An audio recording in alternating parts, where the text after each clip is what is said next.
poise, and to truth. The care of the self analyzes this problematization in the Greek and Latin texts of the first 2 centuries of our era, and the inflection it undergoes in an art of living dominated by the preoccupation with oneself. Confessions of the Flesh will deal, finally, with the experience of the flesh in the first centuries of Christianity, and with the role played in it by the hermeneutic and purifying decipherment of desire. The genesis of this ultimate work is complex. One needs to recall that in the Histoire de la Sexualité, Plan 1, the Christian practices and doctrines of confession of the flesh were to form the object of a historical examination in a volume titled The Flesh and the Body. It was then a matter of studying the evolution of the Catholic pastoral and of the sacrament of penance after the Council of Trent. A first overview of this research had been presented during the lecture of February 19, 1975, at the Collège de France. Rather quickly, though, Foucault decided to go back to the very beginning of the age to recapture the point of origin in Christian history, the moment of emergence of a ritualized truth obligation, of an injunction of verbalization by the subject, of truth-telling about oneself. In this way, as early as the years 1976 to 1977, there accumulated a certain number of reading notes about Tertullian, Cassian, and others. Daniel Defer writes concerning the month of August 1977, Foucault is at Vendeuvre.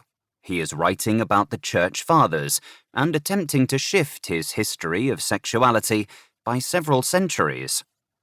In the framework of a study of governmentalities at the Collège de France, lectures of February 15th and 22nd, 1978, he takes advantage of these first readings of the Fathers to characterize the Christian moment of pastoral governmentality, truth acts, telling the truth about oneself, hinging on practices of obedience.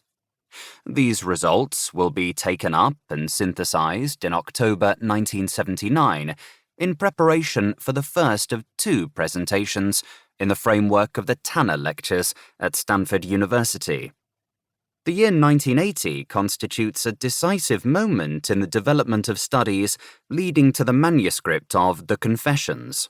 Foucault presents at the Collège de France in February and March 1980 without ever indicating that they have their place in a history of sexuality, a series of precise and documented historical inquiries relative to the Christian truth obligations in the preparation for baptism, the rites of penance, and monastic direction between the 2nd and 4th centuries of our era.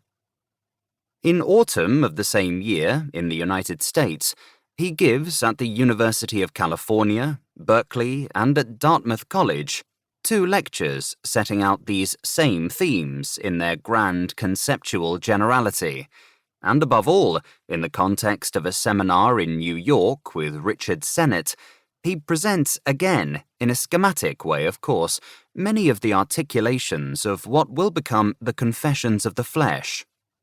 Indeed, in this seminar one finds expositions on Clement of Alexandria's doctrine of marriage, the Christian art of virginity, its evolution from St. Cyprian to Basil of Ancyra, going by way of Methodius of Olympus, as well as Foucault's examination of the basic meaning that, with St. Augustine, the concept of libido, after the fall and in marriage, has assumed in our culture.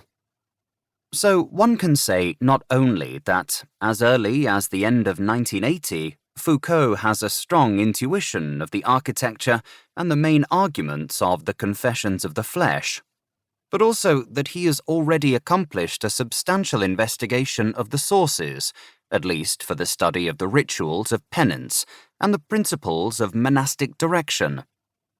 The definitive drafting of the text of the Confessions can be situated in the years 1981 and 1982. In an issue of the journal Communications, Foucault offers